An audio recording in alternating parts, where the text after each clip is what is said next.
this tutorial I'll show you how to create this bouncy letter animation I created for 36 Days of Type. At the end of the video I'll also talk you through how I use similar effects to create this set of bouncy numbers on springs. We'll be using squash and stretch deformer along with jiggle and bend deformers. Let me know in the comments below if there are any other posts of mine from Instagram that you'd like a tutorial on. Please remember to like and subscribe and you'll get notifications of when I upload new videos. Okay, let's get started. Right, let's just start by bringing in a cube. I'm going to make this 55 by 30 by 55. This is going to make the shape of our eye. I'm going to up the segments on this because we want enough segments to be able to get that kind of smooth shape. So I'm going to up this quite high, 40 on the X, 300 on the Y and 40 on the Z. Okay, and then I'll add a fillet and I think I'll make this 5 or add like 20 subdivisions. We've got lots of subdivisions. So there's our basic eye shape. The next thing we'll do is make these bits that go on the top and the bottom, and they're very simple, so I'm not going to spend too long doing those. Let's just copy cube and let's just make it in high. I'm not going to do this exactly as I did in the original render, just so that you can get an idea of how the actual effect works. Basically, give this a bit of like 2, and we'll add another one on. No, I think I had circles. Add cylinder. Let's get that down.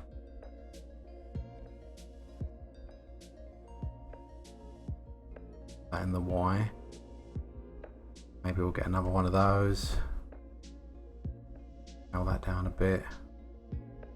Something like that. It was kind of, my initial idea was to make this into some sort of like mechanical press or something, but it's obviously an impossible machine because it's floating in space. Okay, so that's that basically done. I might just bring it all up a little. And then if we go in the side view, we'll grab rectangle. And I bring this down.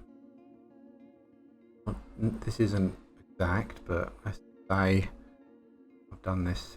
Let's call it 65. We'll give that rounding.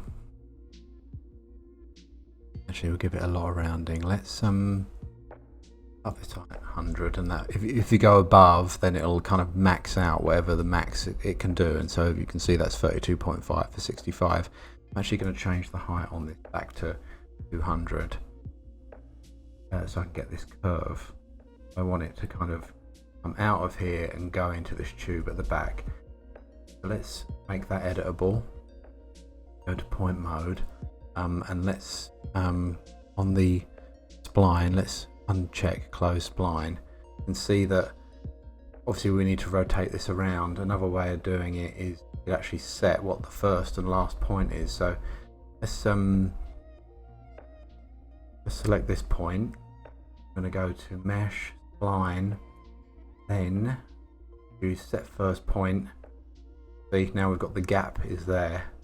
Our gap is on the correct side. So I'm going to delete these 2 points.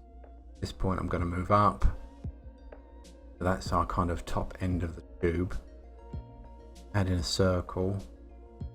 Make this 20, maybe more than that, 10, and we'll get a sweep. Both of those in the sweep. Done that wrong.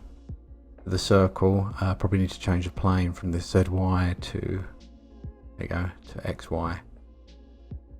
And let's just bring that down so it's kind of intersecting with this top section. There's our kind of top section. Let's get we'll get a volume builder, a volume mesher. We're just going to throw all of those into that.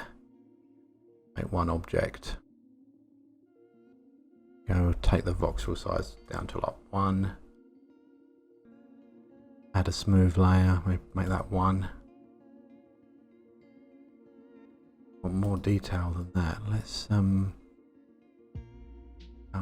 iterations to 1. Yeah, maybe this become 0.5. More than that. 8.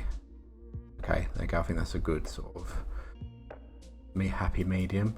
So that's our kind of like top part. What I might do is just add a little kind of ring on the back there just to give it a tiny bit more detail. So let's just get another cylinder. Shrink that down. Bring it over here. Scale it up a little bit just so it looks like this has some kind of cap on it, I guess. Okay. I'm going to eyeball this, zoom right in, that line is the central line. Add that into our volume builder, make sure smoothing is at the top, brings it all together. It's kind of not looking exactly how I want it to, so I'm just going to scale it up a little bit so we can define it a little bit more. Okay. Right, so that is our top section, and then we're going to repeat that on the bottom. So it's going to be this press, or pull. So they bottom and the top pull this kind of rubbery, elasticy thing apart, and then they squish back down again. Save at this point. Pull this one over that. You could save this as a separate version. I'm just going to, for the moment, make this volume mesher editable. Pull that top. Okay. And I am going to zoom in a tiny bit. Down a dot. I just want it to kind of line up better. Like that. Yep, so that's that. And then I'm going to copy that. I'll call this one base. Flip that 180.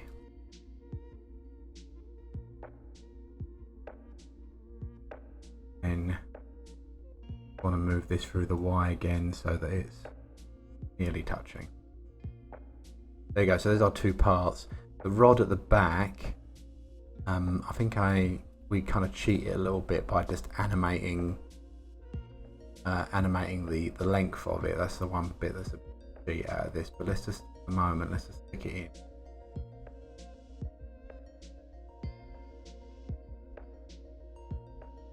Leave it there for now. It might be that when this, I know, because it's going to pull up, so yeah, we'll have to animate the length of it. So for the moment, I'll just leave it there, so at least we've got all our parts.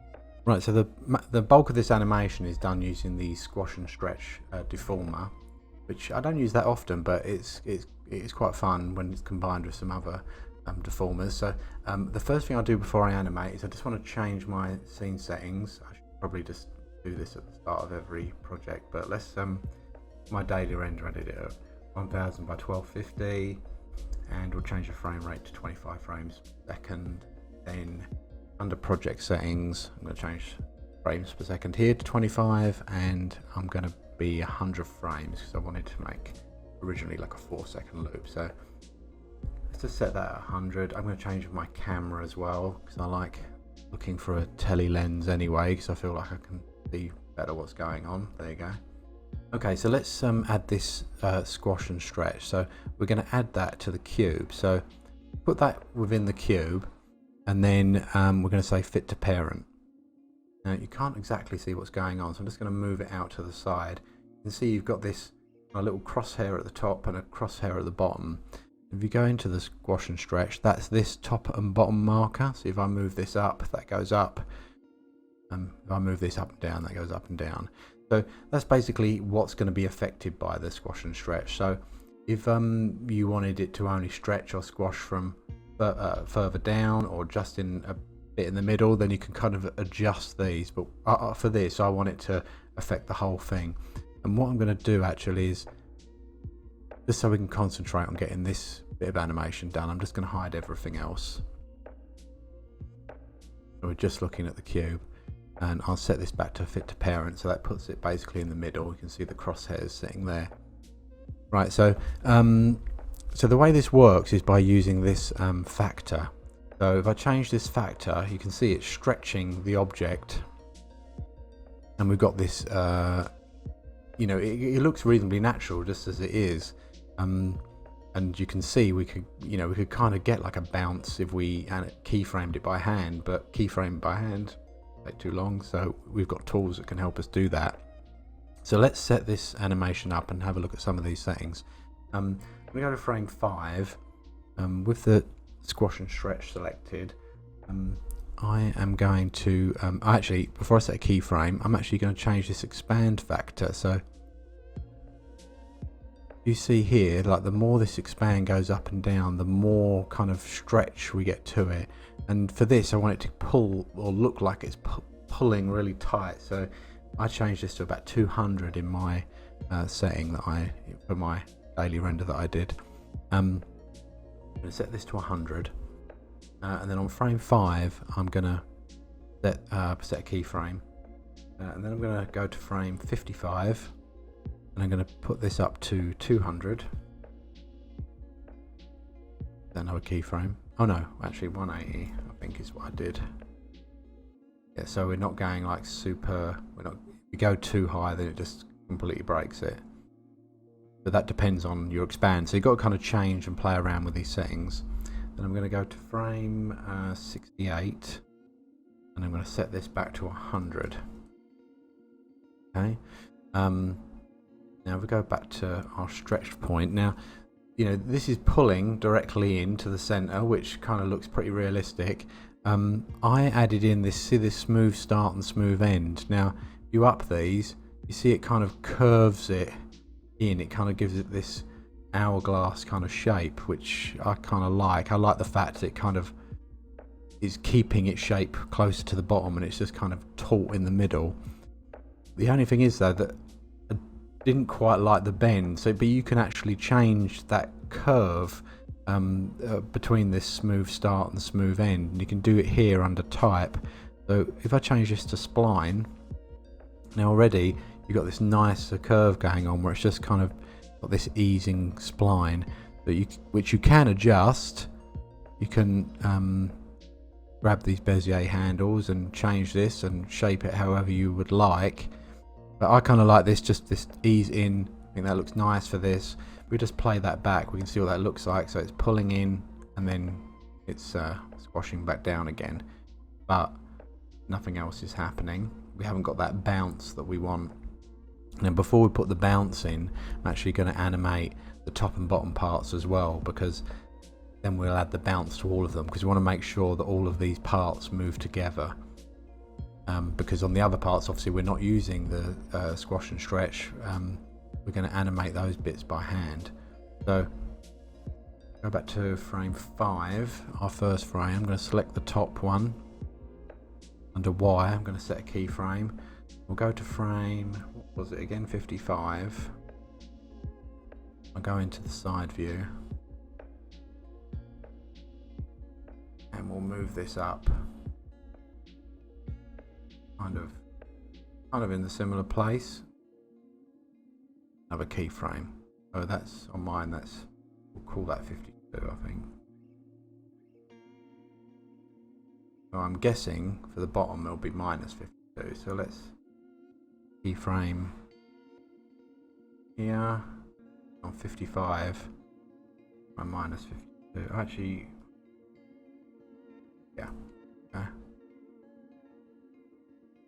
Actually set that keyframe, and then on frame 68, so we're matching the same frames as the main cube, we'll put this back to what it was, and it was awkward. It was this one, 0.438. So I'm just going to copy that, paste that in, set that. This one, copy that. 68, paste that, set that. Okay, all right, so there's our top and bottom. If we play that back, they should all move together. Okay, actually maybe this would be a good time just to do that cylinder at the back. We'll just animate that. On frame 5, go to the cylinder, we'll set, I think we'll change the height. So let's set a keyframe for the height there. And actually, should have done this for the others. We know at frame 68 we want to be back to this again, so let's set another keyframe. It's just frame 55 that we actually want to change. Let's just up that height, call it 210. We'll set a keyframe. Now we play that back, zoom out a little bit. Yeah, we're pulling, stretching, coming back down again. But obviously we haven't got that nice secondary animation, and we do that using the jiggle deformer. And we can apply that to the squash and stretch as well as to the objects at the top and bottom. Let's do that. Let's bring in the jiggle. So we go up here, bring in the jiggle deformer, and I'll just hide everything else again. Just concentrate on the cube in the middle. Bring that jiggle in underneath the squash and stretch. That's there. And if we just press play and see what that looks like, it's running quite slow. See why? And it comes back down. You see it's kind of got all these lines in, it's trying to kind of got these wrinkles in it, which could be nice. I mean, you could, depending on what object you're jiggling, you know, that might be something that you want. But that's actually the structural that seems to be doing that. So if we pull that structural right down, then replay it, you'll see that it should give it a nice bounce, and we've got that nice jiggle kind of jelliness to it. The stiffness, I'm going to turn that up a little bit, 65, and the strength I'm just going to turn down just a tad. I just want the jiggle to kind of be end before frame 100, so when we loop, then we can go back to the initial state. There you go, so it's back to the original state. Okay, so with that done, let's bring in our top and base again, and we should be able to apply that jiggle deformer, make copies of it and apply it to top and the base. Hopefully they should all have the same, because they've got the same jiggle, the same settings, have the same bounce. There you go, so they're all bouncing together now, so it's quite nice. Now one thing I might do is if I go into the timeline and we'll look at the, have a look, we've got the squash and stretch here, and we've got the top position and the base position. Just looking at these lines, what I want to do is actually kind of ease this in a little bit more so that it kind of starts moving slower, and then I want this kind of bounce back, this pull back, to be a bit more sudden. So I'm just going to change some of these keyframe settings. If I just select this first keyframe, and actually I need to select that track first. I'm just going to set this to this kind of ease in, ease out here. It means it's editable. I'll just select all of them. I'm editable. What I'm going to do is change the timing on these slightly. So I might just change this to something like -14. You need to actually do this for all of them, because we want all of them to do it at the same time. So we want to make sure that all of these are the same. Let's select all three of these. Rather than being -5, I'm going to change this to something like -10. And see, that gives us this kind of smoother ease here, and then it gives us this sudden kind of ease off and sudden jolt back down. With these ones, they're what, 3.2, I'll probably just change them to something like -3. We've got just this sudden jolt back down. So let's see what that looks like. Pulling up slowly, and then bang goes, and then that gives us that nicer little sort of squish out at the end. Next we're going to take a look at the materials, and rather than going over all of the materials, I just want to cover the kind of jelly-like material that's in the middle and how the lighting is used to affect that material. So we're going to look at that next. You can look at my other tutorials if you want to see how I do some other kind of simple color and metal materials, but for this one specifically, I think it's that kind of jelly-like material that most people are interested in. Okay, so now we're at a point where I can just talk about this material. Okay, so let's create a new specular material, drag that onto this cube, and go into the settings. Call this jelly. I just put the roughness up a little bit on this, maybe 0.1. See, that's affecting that already. The reflection, we don't want that much reflection. I'm just taking that right down to 0.3. All these settings kind of left the same. And then under medium, we want to add a option. We're going to take this density right down to 10. We're going to leave this volume step length at 4. Then under absorption, we're going to add RGB spectrum. And I had this kind of purpley color, and I've written down the colors. So 278, 89, 91. Okay, so that's basically the material, right? So it's pretty simple, pretty straightforward. When you look at it like this, it doesn't look like it's doing that much. It's affected a lot by the lighting. So if I turn these two lights on, these are two wide lights at the sides of the screen. Let me go into it. You've just got a square white light here and a square white light there. And you can see the light is, that absorption is allowing some of the light through, but not all of it. But we've got this whiteness to it. Now, the only difference is we've got another light that is here, which is actually sitting behind the object. Turn that on, that brings in this pink. Put it in the center. That's what is actually giving us this other tone, this lightness. And what that is an octane light, but I've turned the temperature down. So temperature is usually about 6,500, I think. If we turn this right down, it gets more and more red, then we go more blue. The more we go up this way. I've turned this right down, and it's that red shining through. When it's thin, it's obviously it's just sitting right behind it, and the way that you can't see that is if you see down here under the light, in the light settings, you've got opacity, and you can actually turn that on or off. So not like in the real world we can't do that, but in 3D luckily we can make a light go invisible. So that's that there. So then when we see that at the beginning, see, we kind of get this hint of that color, and then as we go through the animation, I have to let that play through, otherwise the jiggle won't work. As we pull through the animation, you can see it's letting more of that pink through until it gets super thin. We see quite a lot of it like that, and we get a touch of that white as well coming from the left and right. So that's basically how this was done. So just wanted to quickly show how I used the squash and stretch in another project, which is I did one for when I made 30k followers on Instagram. So had these bouncing 3, 0 and K. So I've just isolated one of them. We've got this bouncing going on, but it's actually super simple. I'll just go back to frame 1. And we've got this base. I mean, that is just an object. We can get rid of that.